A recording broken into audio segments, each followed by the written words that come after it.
استغفار ہے۔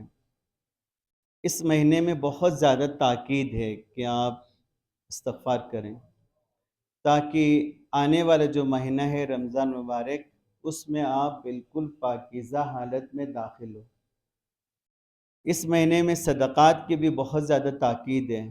وہ بھی صدقہ جب دیں، ہمارے یہاں اس چیز کو مد نظر نہیں رکھا جاتا، جو بہت اہم ہے۔ صدقے کا حقدار سب سے پہلے آپ کا سب سے قریبی رشتہ دار ہے۔ اس کے لیے ضروری نہیں آپ صدقہ بول کے دے دیں کہ میں نے یہ صدقہ نکالا تھا، یوں نہیں، آپ دے دیں بس کسی بھی حوالے سے، کسی بھی بہانے سے، وہی صدقہ ہے۔ سب سے زیادہ حقدار آپ کا سب سے قریبی جو رشتہ ہے، سب سے قریبی رشتہ کون سے ہے؟ سب سے پہلے ماں باپ ہے۔ عام طور پہ ہم لوگ ماں باپ کو رشتہ دار نہیں سمجھتے۔ رشتہ دار میں جب رشتہ دار کی بات ہے، ان کو ماں باپ رشتہ نہیں، رشتہ ہے نا۔ سب سے پہلا رشتہ کس سے ہے؟ سب سے پہلے وہ حقدار ہے۔ اگر وہ محتاج ہے، اگر ان کو کسی چیز کی ضرورت ہے اور آپ نے لاکھوں جو ہے نا باہر خرچ کیا، تو ایسا ہے جیسے آپ نے دریا میں ڈال دیا، کوئی ثواب نہیں ملے گا، کچھ نہیں ملے گا۔ سب سے پہلے حقدار ماں باپ، پھر سگے بہن بھائی ہیں۔ اگر آپ کے بہن بھائی محتاج ہو، ضرورت مند ہو، آپ نے باہر دنیا پہ خرچہ کریں، سب آپ نے بیکار کیا، سب آپ نے جہنم میں ڈال دیا، وہ حقدار ہے پہلے۔ ہاں، وہ خدا کے فضل سے صاحب حیثیت ہو، ان کو ضرورت نہ ہو، پھر آپ اگلا مرحلہ آئے گا، پھر وہ ان کے بعد والا رشتہ دار، مثلا آپ کے سگے ماموں ہے، سگا چچا ہے، تایا ہے، ان کے بچے ہیں، اس کے بعد پھر دوسرے لوگ ہیں، اس کے بعد پھر دوسروں کا نمبر آئے گا۔ سب سے پہلے ذوی القربہ جو رشتہ دار ہے، وہ صدقات کا حقدار ہوتا ہے۔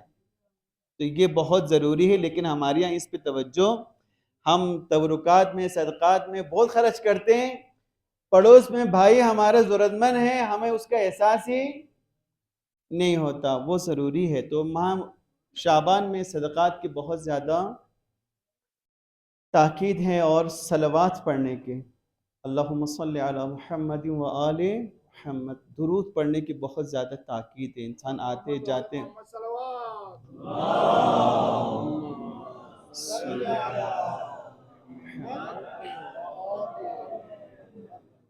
تو یہ کچھ گزارشات تھی جو آپ کی خدمت میں عرض کرنا تھا۔ آج آپ کو پتہ ہے کہ وہ ہستی، وہ عظیم ہستی کہ جس کے لیے رسول خدا صلی اللہ علیہ وسلم نے ارشاد فرمایا کہ حسین مجھ سے ہے اور میں حسین سے ہوں، اس عظیم ہستی کی آج یوم ولادت ہے۔ اس کے حوالے سے سب سے پہلے امام زمانہ کی خدمت میں، رہبر معظم کی خدمت میں اور تمام سامعین کی خدمت میں ہدیہ تبریک پیش کرتا ہوں، اور اسی حدیث کی تشریح کر کے ہم انشاءاللہ آپ کی زحمت کو تمام کریں گے۔ یہ حدیث بہت عظیم ہے، اس میں بہت زیادہ غور و فکر کی ضرورت ہے۔ پیغمبر نے کیوں فرمایا یہ بات؟ ایسی حدیث نہ حضرت علی کے لیے فرمایا، نہ امام حسن کے لیے فرمایا، نہ کسی اور معصوم کے لیے فرمایا۔ یہ والی حدیث کہ حسین مجھ سے ہے اور میں حسین سے ہوں، ایسا جملہ آپ نے کسی معصوم کے لیے استعمال نہیں کیا، فقط امام حسین کے لیے استعمال کیا۔ کیوں؟ آخر کیا وجہ تھی؟ تو آپ کو وہ وجہ نظر آئے گا سن 61 ہجری میں، وہ وجہ نظر آئے گی۔ یہ بات تو سمجھ میں آتے ہیں، آسان ہے نا یہ بات کہ حسین مجھ سے ہیں، رسول خدا نانا ہیں تو نواسہ نانے سے ہی ہوتا ہے، یہ تو کوئی مشکل کام نہیں ہے، یہ تو آسان بات ہے۔ لیکن میں حسین سے ہوں، یہ رسالت اور دین کا پیغام ہے۔ حقیقتاً رسول خدا فرماتے ہیں میں حسین سے ہوں۔ اس کے لیے آپ کو پہلے اس ماحول کو سمجھنا ہوگا، اس معاشرے کو سمجھنا ہوگا۔ وہ معاشرہ کیسا تھا؟ کچھ تو میں نے آپ کی خدمت میں عرض کیا تھا، آج تھوڑا سا دوبارہ بیان کرتا ہوں۔ بعد از وفات رسول، معاشرہ نے 100 اینگل سے، 100 اینگل سے یو ٹرن لیا، پلٹ گیا معاشرہ۔ اور آپ نے دیکھا کہ مسلسل خلیفہ اول، دوم، سوم، پھر حضرت علی علیہ السلام بحیثیت خلیفہ چہاروں حکومت فائز ہوئے۔ اس دوران جو نسل پیدا ہوئی، جو بچے مسلمانوں کے گھروں میں پیدا ہوئے، جن کو عام طور پہ اسلامی تاریخ کی زبان میں تابعین کہتے ہیں، کیا کہتے ہیں؟ یہ لفظ سنا ہے نا آپ لوگوں نے؟ 3 نسلیں ہیں اسلامی فقہ میں، تاریخ میں 3 نسلوں کا ذکر ہے، ایک اصحاب رسول، ایک تابعین اور ایک تبع تابعین ہے، اس کے بعد پھر عامت المسلمین ہے۔ سب بات سمجھ میں آ رہے ہیں؟ اصحاب وہ لوگ جنہوں نے رسول خدا کو دیکھا، ان کے ساتھ زندگی کی۔ البتہ صحابہ کی تعریف الگ ہے ہمارے یہاں۔ صحابہ سے مراد وہ شخص ہے جس نے ایک عرصہ رسول خدا کے ساتھ گزارا ہو، جس نے ایک مرتبہ دیکھا ہو، اس کو صحابہ شمار نہیں کرتے۔ لیکن تاریخ اسلام میں صحابہ کی تعریف یوں کی ہے: جس نے رسول خدا کی زندگی میں رسول خدا کی زیارت کی، نہ دیکھا، وہ صحابہ میں شمار ہو گیا۔ اس کے بعد تابعین ہیں۔ تابعین وہ نسل ہے جنہوں نے رسول خدا کو نہیں دیکھا ہے، رسول اللہ کی 10 سالہ مدینہ زندگی کو نہیں دیکھا ہے، 13 سالہ مکی زندگی کو نہیں دیکھا، انہوں نے صحابہ کی زندگی کو دیکھا ہے۔ اور بڑی تعداد مسلمانوں کی انہی کی تھی جنہوں نے فقط صحابہ کو دیکھا ہے، خلیفہ اول کو دیکھا ہے، دوم کو دیکھا ہے، سوم کو دیکھا ہے۔ انہوں نے اسلام کی یہ والی شکل دیکھی ہے، پچھلا رسول خدا کے زمانے والی صورت دیکھا ہی نہیں ہے انہوں نے۔ وہ اسی کو حق سمجھتے تھے، اسی کو سیدھا راستہ سمجھتے تھے، اسی کو صراط مستقیم سمجھتے تھے، ان کو تابعین کہا جاتا ہے۔ پھر تبع تابعین ہیں، جنہوں نے نہ رسول اصحاب کو نہیں دیکھا، انہوں نے تابعین کو دیکھا، یعنی کہ ان اشخاص کو دیکھا، ان کے ساتھ زندگی گزاری کہ جنہوں نے صحابہ کو دیکھا تھا، جنہوں نے صحابہ کے ساتھ زندگی گزاری تھی۔ تو اس ماحول میں اسلامی جو حقیقی اسلام ہے، جو پیغمبر لے کر آئے ہیں، وہ اس ماحول کے اندر گم ہو چکا تھا۔ اس کو سمجھنے والے معصوم یا معصوم کے ارد گرد گنتی کے افراد تھے۔ اس کے علاوہ عامۃ المسلمین جو کچھ عام ہے اسی کو صحیح سمجھتے تھے، حق ہے۔ اس کے آپ کو مثال دوں میں آپ کو، کہ جب کوفے میں حضرت علی علیہ السلام کی حکومت قائم ہو گئی، تو باوجود کہ آپ حاکم تھے، چوتھے خلیفہ تھے، آپ کوفے کے اندر خلیفہ اول اور دوم کے متعلق گفتگو نہیں کر سکتے تھے، اس لیے کہ وہ صراط مستقیم بھی سمجھتے تھے، ان کو حق پہ سمجھتے تھے۔ تو ایک ایسا ماحول آپ تصور کریں، آپ ایسا ماحول جس میں مسلم آبادی، امت اسلامی ظاہر جو کچھ سامنے ہیں اسی کو حق سمجھتے تھے، اس کو جدا کرنا ان کے بس میں نہیں تھا کہ ہاں اس کے علاوہ بھی کوئی حق ہے، کوئی اور راستہ ہے۔ یہ ان کے سمجھ میں، جیسے آج ہمارے سمجھ میں آ رہے نہیں آ رہے نا۔ ابھی جو کچھ ہمارا معاشرے کا ماحول ہے، سیاسی منظرنامہ ہے، اس کے علاوہ ایک اور راستہ بھی ہے، یہ سمجھ میں آتا ہے؟ نہیں آتا ہے نا۔ یہی ٹھیک ہے بولتے ہیں، بس یہ اسی میں رہو، اسی میں عافیت ہے، یہ سب اسی میں ہے، تو آپ الگ سے کیوں بات کرتے ہیں؟ بات سمجھ میں آ رہے ہیں؟ صلوات پڑھی محمد و آل محمد۔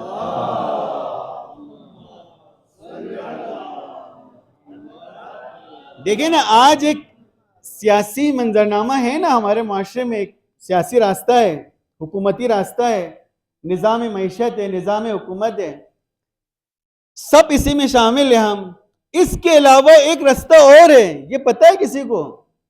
نہیں پتہ نا، ہم ایسا اکثر کو، میں ایک راہ اور بھی ہے اس کے علاوہ، یہ غلط ہے، فرض کرو، فرض نہیں حقیقی بات ہے، یہ نظام غلط ہے، ہم غلط راہ پر ہیں، صحیح راہ بھی ہے، نہیں پتہ۔ بالکل ایسے ہی خلفاء کے دور میں، حضرت علی کے دور میں، امام حسن کے دور تک بالکل ایسے ہی تھا، اور خصوصاً صلح امام حسن کے بعد تو بالکل ہی منظر تبدیل ہو گیا تھا۔ ایسے موقع پہ اب آپ کو سمجھ میں آنا چاہیے، امام حسین علیہ السلام نے ایک فیصلہ کیا، اور ایسا فیصلہ کیا کہ جس پہ عقل حیران ہے، جس کو علامہ اقبال نے جو شعر کہا کہ بے خطر کود پڑا آتش نمرود میں عشق، کیا کہا؟ بے خطر کود پڑا آتش نمرود میں، عشق عقل حیران رہ گیا لب بام ابھی. عقل حیران ہے. اللہم صلی علی محمد وآلہ. عقل سمجھ میں نہیں آ رہا. عقل منع کرتا ہے ابراہیم علیہ السلام تو اکیلا ہے، پورا نمرود اور اس کی قوم الگ ہے، پوری امت اس زمانے کے الگ ہے، آپ اکیلے نمرود کے آگ میں کودنے کے لیے کیوں تیار ہو گئے؟ عقل نہیں کہتا یہ کام کرو. بالکل ایسے ہی جب امام حسین علیہ السلام مدینے سے نکلے تو تمام عقلاء منع کر رہے تھے کہ آپ کس کے خلاف نکلے ہیں؟ وہ سپر پاور حکومت ہے، آپ کیوں نکلیں گے؟ آپ قتل ہو جائیں گے، آپ نہ جائیں. آپ مکے گئے، مکے میں سب نے یہی مشورہ، تمام عقلاء نے مشورہ دیا کہ آپ کہاں جا رہے ہیں، کس کے خلاف اٹھ رہے ہیں، آپ کو معلوم ہے کیا ہوگا، اس کا نتیجہ کیا نکلے گا؟ تو کیا امام حسین کو نہیں معلوم تھا کہ اس کا نتیجہ کیا نکلے گا؟ امام حسین کو ان سب سے زیادہ جانتے تھے امام حسین علیہ السلام. ان تمام مشورہ دینے والوں سے زیادہ امام جانتے تھے کہ میں جس راستے پہ نکلا ہوں اس کا نتیجہ کیا ہوگا. اس کا نتیجہ یہ ہوگا کہ ہمیں خون بہانا پڑے گا، ہمیں خون دینا پڑے گا. کیوں امام حسین علیہ السلام نے اس راہ کا انتخاب کیا؟ اس لیے کہ اس باطل فضا میں، وہ باطل فضا جس کو لوگ حق سمجھ رہے تھے، جس کو لوگ صراط مستقیم سمجھ رہے تھے، جس کو لوگ خدا کی رضا سمجھ رہے تھے، تمام لوگ اس فضا میں حق کی شمع کو روشن کرنے کے لیے امام حسین سمجھتے تھے کہ میرا خون ضروری ہے اس کے لیے. میرا خون، میرے خون سے جو شمع روشن ہوگی وہ اس فضا کے آلودگی کو دور کرے گا آہستہ آہستہ. یہ حقیقت ہے، اسی وقت تو نہیں ہونا تھا یہ کام، لیکن تاریخ کے گزرتے گزرتے وہ فضا چھٹ جائے گی، لوگوں کو پتہ چل جائے گا کہ حقیقی دین کون سا ہے. بس یہی بتانے کے لیے اس امت کو جو غفلت کی نیند سو چکی تھی، جو باطل کو حق سمجھ رہے تھے، امام حسین علیہ السلام نے فیصلہ کیا کہ میں اور میں اپنے قریبی تمام ساتھیوں سمیت اس زمانے میں جو بھی حق کو جانتے تھے کہ حق یہ ہے اور اس کے لیے خون دینا ضروری ہے. دیکھیں نا، خصوصاً ایک واقعہ جو تاریخ کربلا میں نظر آتی ہے وہ زہیر ابن قین کی ہے. زہیر ابن قین اس زمانے میں عثمانی العقیدہ تھا. عثمانی العقیدہ سے مراد یہ ہے کہ وہ خلیفہ سوم کے قتل کو ناحق سمجھتے تھے، اور اس نے فیصلہ کیا تھا کہ اب میں اپنی تلوار مسلمانوں کے جھگڑے میں اپنی نیام سے نہیں نکالوں گا. مکے سے کوفے کے سفر کے دوران کسی ایک جگہ پہ امام حسین نے اسے بلایا، اور وہ تاریخ میں نہیں تفصیل نہیں آتا ہوں، وہ آئے. تاریخ میں کہیں یہ نہیں لکھا ہے کہ امام حسین نے زہیر سے کہا کیا. وہ دونوں تنہائی میں جا کے ملاقات کی، یہ کہیں نہیں آیا کہ امام نے زہیر سے کیا کہا. زہیر باہر نکلے اور جا کے سب کچھ چھوڑ کے واپس آ گئے. بیوی کو طلاق دے دیا، تمام جائیداد بیوی کے حوالے کیا، غلاموں کو آزاد کیا اور کہا میں جا رہا ہوں. یہ فیصلہ تھا کہ اس امت کو جگانے کے لیے ایسے باطل ماحول میں، اس ماحول سے حق کو الگ کرنے کے لیے، وہ جو میں نے آپ کو اس دن رہبر کی وہ جو مثال بیان کی تھی نا، کہ جب دریا میں مٹیالہ ہو جاتے، گرمیوں میں دریا کا پانی پورا مٹی والا ہوتا ہے، تو اوپر جو ہماری نہروں سے صاف پانی آتا ہے، وہ صاف پانی اس دریا کے پانی کو دھکیل کر اپنی الگ لائن قائم کرتا ہے، اپنی الگ لائن قائم کرتا ہے. یہ لائن جس کا آغاز امام حسین علیہ السلام نے کیا، اس گدلے پانی سے، وہ گدلا ہو چکا تھا پانی اسلامی معاشرہ، اس سے اس صاف پانی کو نکال کے دکھانا تھا یہ راستہ غلط ہے، یہ درست راستہ ہے. اس کے لیے امام حسین علیہ السلام نے اتنی بڑی قربانی پیش کی. اس لیے رسول خدا نے پیشن گوئی کی. رسول خدا نے فرمایا میں حسین سے ہوں اور حسین مجھ سے. یہ ہے اصل میں.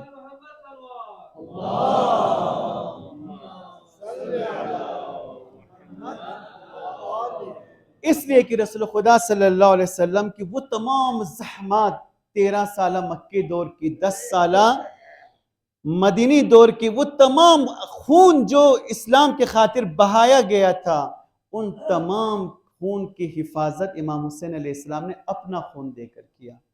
آج دنیا میں مکتب تشیع لاکھوں کی کروڑوں کی تعداد میں موجود ہے، تو یہ کربلا کے خون کا اثر ہے، ورنہ مٹ چکا ہوتا، اسلام کا نام و نشان مٹ چکا ہوتا۔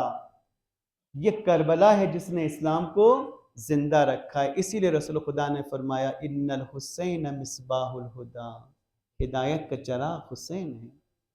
حسین نے چراغ اپنے خون سے روشن کیا ہے۔ بس اب ہمیں کیا کرنا ہے؟ یہ تو تاریخ ہو گئی، اس سے ہمیں کچھ نہیں ملے گا، اس سے تو ہمیں عبرت لینا ہے، سیکھنا ہے، سمجھنا ہے۔ ہم نے کیا کرنا ہے پھر؟ آج ہم کیا کر سکتے ہیں اس راہ میں، امام حسین علیہ السلام کے راستے میں، دین اسلام کے لیے، اسلام کی سربلندی کے لیے آپ ان میں کیا کر سکتے ہیں؟ اس کے لیے آپ کو سب سے پہلے تو اپنے معاشرے کو سمجھنا ہوگا، معاشرے کے رخ کو سمجھنا ہوگا، یہ معاشرہ کس طرف جا رہا ہے۔ درست راستہ ہے تو بے شک آپ ساتھ رہیں، لیکن آپ دیکھتے ہیں یہ معاشرہ غلط جا رہا ہے، معاشرے کا نظام غلط ہے، سسٹم غلط ہے، تو پھر آپ کو اپنا راستہ الگ کرنا ہوگا۔ آپ کچھ نہ کریں، فقط اپنے آپ کا راستہ الگ کر لیں کہ میں اس میں شامل نہیں ہوں گا۔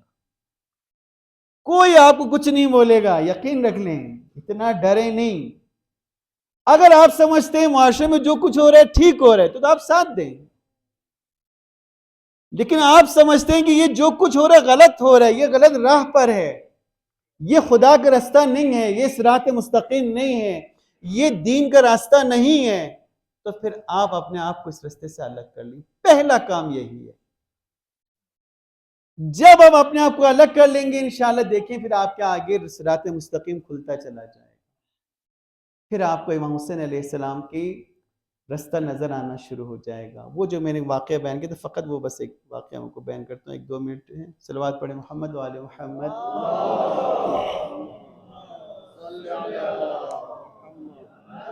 پھر آپ کو امام حسین علیہ السلام کی وہ صدا جو آپ نے کربلا میں دی تھی وہ آج بھی آپ کو سنائی دے گا۔ اس کے لیے پہلے آپ کو اس گدلے پانی سے الگ ہونا ضروری ہے۔ اس گدلے پانی سے آپ الگ ہوں گے تو آپ کو وہ صدا سننے کو ملے گی۔ وہ کون سی صدا جو میں نے آپ کو بیان کیا تھا؟ آج جو دنیا میں حزب اللہ کی اتنی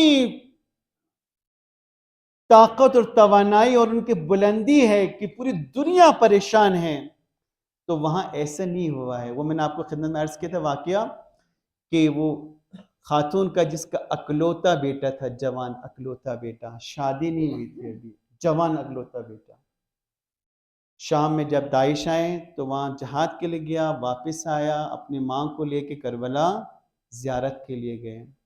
ہم لوگ کربلا کمبل لینے جاتے ہیں، کمبل لینے نہ چاہیں، تبرک لینے نہ چاہیں، زیارت کے لیے گئے، ضریح پہ پہنچے، بیٹا ماں سے کہتا ہے کہ اماں دعا کرو آپ میں شہید ہو جاؤں، امام حسین کے وسیلے سے آپ دعا کرو پروردگار عالم سے کہ میں شہید ہو جاؤں۔ وہ ماں کہتی ہے کہ مجھ پہ سکتہ طاری ہو گیا، سکتہ طاری ہو گیا کہ میرا جوان اکلوتا بیٹا ہے، میں کیسے دعا کروں؟ بیٹے نے تکرار کی ماں دعا کرو، بچوں کے حق میں ماں کی دعا قبول ہوتی ہے۔ وہ ماں کہتی ہے، میں نے خود اس خاتون کا انٹرویو سنا، وہ ماں کہتی ہے میں نے دعا کی امام حسین کے ذریعے تھام کر، پروردگارہ تجھے واسطہ حسین کا میرے بیٹے کو شہادت کے موت عطا کر۔ دعا کی، واپس آئے، دوسرے دن انہوں نے واپس لبنان جانا تھا، پھر ایک مرتبہ امام کی زیارت کے لیے گئے، تو جیسے ہی صحن امام میں داخل ہوئے تو بیٹے نے کہا اماں آپ کی دعا قبول ہو گئی ہے۔ تو وہ ماں کہتی میں پریشان ہوا کہ تم کیا کہہ رہے ہو؟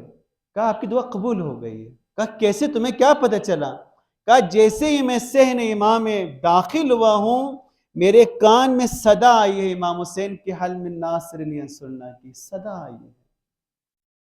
وہ ماں کہتی ہے ہم واپس گئے لبنان سے میرا بیٹا دوبارہ شام گیا داعش کے سے مقابلے کے لیے، اور 1 مہینے بعد اس کی شہادت کی خبر آئی۔ یونیورسٹی کا طالب علم تھا، جوان اکلوتا بیٹا۔ وہ ہے حسین، جنہوں نے حسین کو سمجھا وہ لوگ ہیں۔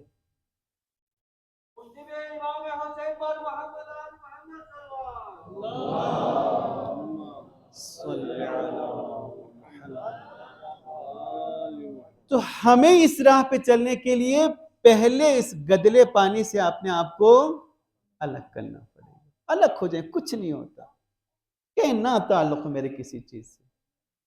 تو پہلی چیز یہ, اس سے آپ اپنے آپ کو الگ کر لیں, پھر آپ کو دیکھیں رستہ کھلتا ہوا نظر آئے گا. انشاءاللہ صراط مستقیم تک ہم پہنچ جائیں گے. دعا کرتے ہیں پروردگار عالم کی بارگاہ میں, پروردگارہ وہ دین جسے تو نے ہماری سعادت اور کمال کے نازل کیا, سمجھ کر عمل کرنے کی توفیق عطا فرما.